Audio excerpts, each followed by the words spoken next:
Hello everyone, मैं हूँ पायल राठौड़, लेके आ गई हूँ मेरा नया एपिसोड। तो कैसे हैं आप सब? आशा रखती हूँ आप सब अच्छे होंगे, अच्छा कर रहे होंगे अपनी लाइफ में। पिछले कई महीनों से इंटरव्यूज़, कंपटीशन और एंथोलॉजी का माहौल रहा, जिसमें हमने गीतिका सक्सेना जी का इंटरव्यू लिया, साहिर बाजूवाला जी का इंटरव्यू लिया। कंपटीशन में मैं ही मेरा मित्र और मैं ही मेरा शत्रु, उसके रिलेटेड कंपटीशन भी हुआ था। और एक बिगेस्ट न्यूज़ जो इंडिया में पहली बार हमारे शो पे हुई, उसने तो हिस्ट्री ही क्रिएट कर दी। जी हाँ, मैं बात कर रही हूँ इंडिया के फर्स्ट पॉडकास्ट एंथोलॉजी की, जो हमारे पॉडकास्ट पे लॉन्च हुई। जी हाँ दोस्तों, I and my coauthors together creates history, but इन सब में I miss my personal motivational speech. चलिए आज डाल देते हैं। और वो एंथोलॉजी आपने सुनी कि नहीं? वो एंथोलॉजी सेल्फ लव के रिलेटेड ही है, तो सुनिएगा मेरा पिछला एपिसोड। तो पहले तो एक न्यूज़ दे देती हूँ। पेरिस में ओलंपिक चल रहा है, जिसमें मनु भाकर जी ने हिस्ट्री क्रिएट की है। जी हाँ दोस्तों, ओलंपिक में 2 मेडल जीतने वाली पहली इंडियन बन गई हैं। गौर कीजिएगा, 2 मेडल जीतने वाली पहली इंडियन भारतीय महिला नहीं बनी, वो पहली इंडियन बनी है। यानी कि कोई भी मेल खिलाड़ी भी अब तक 2 मेडल ओलंपिक में, एक ही ओलंपिक में जीत नहीं पाया है। तो मनु भाकर जी ने शूटिंग में 10 metre air pistol, single and mixed double दोनों इवेंट्स में ब्रॉन्ज मेडल जीता। Congratulations to Manu Bhaker ji and all Indian sports lovers. ये तो हो गई कंपटीशन की बात, पर अब आज का टॉपिक भी इससे जुड़ा है दोस्तों। जी हाँ दोस्तों, life is not a competition. हम क्या करते हैं, दूसरों का स्टेटस देख के हमें लो फील होने लगता है, हम ईर्ष्या करते हैं या दुखी होते हैं, वरीज करते हैं। कंपैरिजन कैन डिस्ट्रॉय और बिल्ड यू। पर अगर हमें किसी का स्टेटस देख के ईर्ष्या, चिंता या दुख हुआ, तो हम अपने ही पैरों पे कुल्हाड़ी मार रहे हैं। इससे हमारी लाइफ खराब होगी। किसी का महल देख हमारी झोंपड़ी या कुटिया तो नहीं तोड़ सकते ना हम लोग।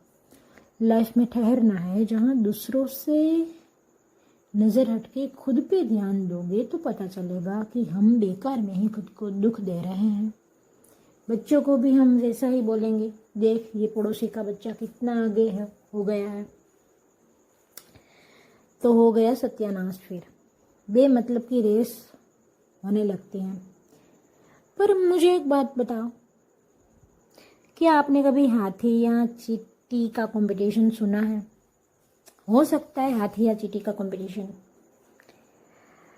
जहां आप अनहेल्दी कंपैरिजन फील करो तो अलर्ट हो जाइए, वरना संभलना मुश्किल है दोस्तों। जी हाँ, कंपटीशन बुरा नहीं है, कंपैरिजन भी बुरी नहीं है, पर जिस कंपैरिजन से हमारी पीस ऑफ माइंड हम खो देते हैं, तो वो बहुत ही बुरी चीज़ है। अगर ऐसा होने लगे तो आपको जिस भी इंसान से ऐसा फील हो रहा है, उससे दूर हो जाइए। जी हाँ दोस्तों, फिर वो आपका कितना भी अपना हो, उससे थोड़ी देर के लिए नज़र हटा दीजिए और अपने आप पे ही फोकस कीजिए। क्या होता है कि ऐसा करने से पहले तो हमें शांत फील होगा कि हमें उन लोगों से जो जलन होती थी, जो दुख होता था, वरीज होती थी, वो मिट जाती हैं। तो फिर इतना करने से हम रिलैक्स हो जाते हैं और फिर हमें अपने आप पे ध्यान देना है, खुद से ही कंपटीशन करनी है। जी हाँ, ये सारी जो ईर्ष्या है, वरीज है, ये हमारी इंटरनल डिमोन्स हैं, इन्हें हमें कन्वर्ट करना है। जी हाँ,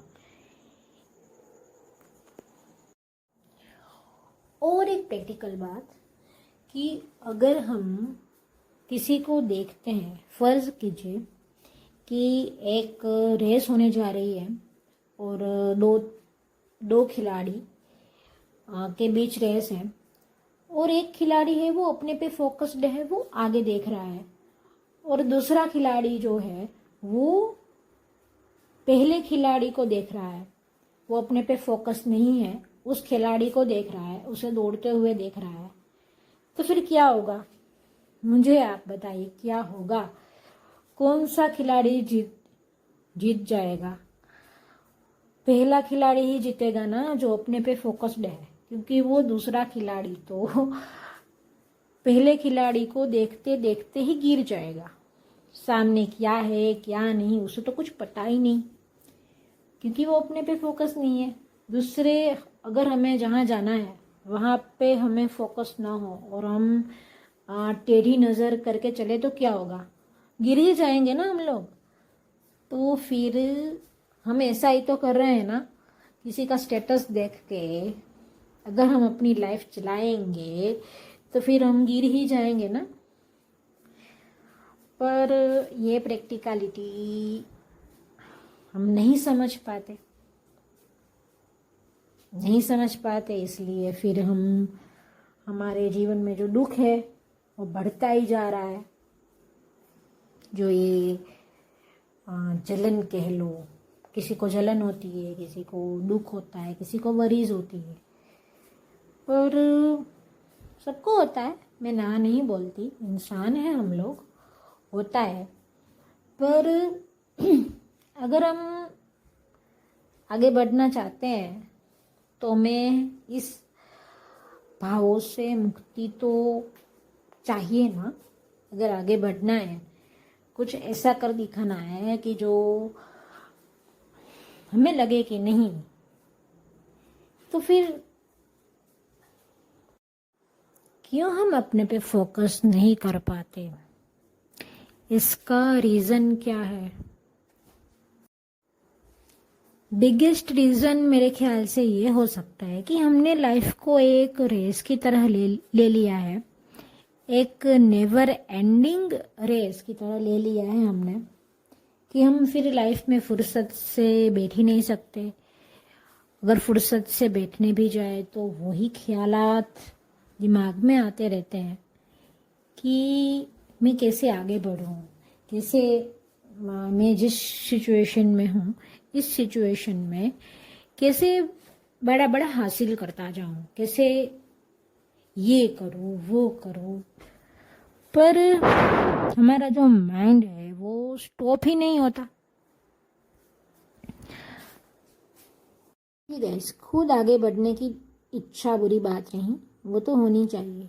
भगवान कृष्ण ने भी कहा है भगवत गीता में कि धर्मसम्मत कामना होनी चाहिए, पर धर्मसम्मत कामना कहाँ है? पर क्या हम जो कामना करते हैं वो धर्मसम्मत है? वो पहले हमें जानना चाहिए। कि अगर हम लाइफ को एक कंपटीशन की तरह ही देखें, यानी कि फर्स्ट सेकंड थर्ड, तो क्या होता है कि हम दूसरों को देखने लग जाते हैं। दूसरों के पास ये चीज़ है, हमारे पास नहीं है, तो हमें बुरा लगता है, हम वो पाने की कोशिश करते हैं, फिर वो हमारे पास आ जाता है। तो फिर कोई ऐसा व्यक्ति हमारे आसपास हमें दिखता है जिसके पास कोई ऐसी चीज़ होती है जो हमारे पास नहीं है। वो चीज़ कोई भी हो सकती है, पैसा ले लो, इज्जत ले लो, रिश्ते ले लो, पर कुछ ना कुछ तो होगा ही। आपको ऐसे लोग मिलते ही रहेंगे कि जिसके पास कुछ ना कुछ ऐसा हो जो आपके पास नहीं है। पर अगर आप देखने जाओ तो आपके पास जो चीज़ है वो कितनों के पास नहीं होगी। वो आप नहीं देखते कि मेरे पास ये तो है, मेरे पास ये तो है, वो कितने के पास नहीं है। मान लीजिए आपके पास 2 आंखें हैं, 2 पैर है, वो सारी चीज़ें आपके पास है, तो कितने लोग ऐसे होंगे कि जिसके पास ये चीज़ भी नहीं है, फिर भी वो लोग सेटिस्फेक्शन से रहते हैं कि नहीं? तो अगर हम लाइफ को कंपटीशन की तरह ही लेने लग जाएं, जो लोग कंपटीशन की तरह लाइफ को लेते हैं, उसके लिए ये एपिसोड है कि लाइफ को कंपटीशन की तरह लेना बंद करना होगा, तभी हम लाइफ में सुख शांति को पा सकते हैं। ये लाइफ को कंपटीशन की तरह लेने से हमें शांति कभी नहीं मिलेगी, क्योंकि कोई ना कोई तो ऐसा आ ही जाएगा लाइफ में जिसके पास ऐसी चीज़ होगी जो हमारे पास नहीं है। फिर हमें सेटिस्फेक्शन नहीं मिलता, डिससेटिस्फेक्शन होने लगता है, हमारी पीस ऑफ माइंड हम खो देते हैं। और एक बार पीस ऑफ माइंड खो गई तो फिर हमारे पास कुछ भी हो ना, उसकी कोई वैल्यू नहीं है गाइस, कोई वैल्यू नहीं है। तो जस्ट ये शेयर करना था आपसे कि लाइफ को कंपटीशन की तरह लेना नहीं चाहिए। और अगर आपको ये सुनते सुनते अगर आपको थोड़ी सी भी पीस ऑफ माइंड मिली हो ना, तो मेरे लिए एक बहुत बड़ी बात होगी कि मुझको सुन के आपको थोड़ी सी भी पीस ऑफ माइंड मिली, कि वो मेरे ख्याल से बहुत ही बड़ी बात होती है किसी के लिए। तो अगर आपको हमारा ये एपिसोड अच्छा लगा तो आप हमें हमारे इंस्टाग्राम हैंडल पे थैंक यू कह सकते हैं, आप स्टोरी लगा सकते हैं, या फिर आप हमारे इस एपिसोड को शेयर कर सकते हैं। तभी हमें पता चलेगा कि आपको हमारा ये एपिसोड कितना अच्छा लगा। क्योंकि आप सिर्फ सुन लीजिएगा एपिसोड, तो फिर मुझे कैसे पता चलेगा कि आपको हमारा एपिसोड कैसा लगा कैसा नहीं। वो तो आपको शेयर करना होगा ना। जैसा भी लगा हो आपको एपिसोड, तो आप अपने इंस्टाग्राम हैंडल पे शेयर कर सकते हैं। मेरा इंस्टाग्राम हैंडल है PAYAL_PULAC। तो आप हमें टैग कर सकते हैं, मेंशन कर सकते हैं। हमारे इस एपिसोड को आप कई लोगों तक पहुंचा सकते हैं, क्योंकि आज तक मैंने देखा है कि कितने ही लोग पीस ऑफ माइंड खो रहे हैं अपनी। इतना सेटिस्फेक्शन लाइफ में नहीं है। तो अगर किसी को सेटिस्फेक्शन मिलता है तो हमें शेयर करना चाहिए। तो फिर यही कोशिश थी कि कितने दिनों से आपसे मोटिवेशनल स्पीच मैंने दी नहीं थी, तो मैंने सोचा आज दे देते हैं। तो आपको कैसा लगा वो आप हमें बताना मत भूलिएगा हमारा इंस्टाग्राम हैंडल पे, जो कि मैं मेंशन कर चुकी हूँ। फिर भी मैं लिंक डाल दूँगी डिस्क्रिप्शन में। ओके, तो चलिए वक्त है आपसे विदा लेने का। आपको मोटिवेशनल थॉट्स, मोटिवेशनल स्पीच मिलती रहेगी हमारे शो पे। चलिए मिलते हैं किसी नए मोटिवेशनल स्पीच के साथ, या फिर इंटरव्यू के साथ, या फिर कंपटीशन के साथ हमारे नेक्स्ट एपिसोड में। टिल देन बाय बाय, शायनारा, शब्बा खैर, राधे राधे, जय श्री कृष्ण।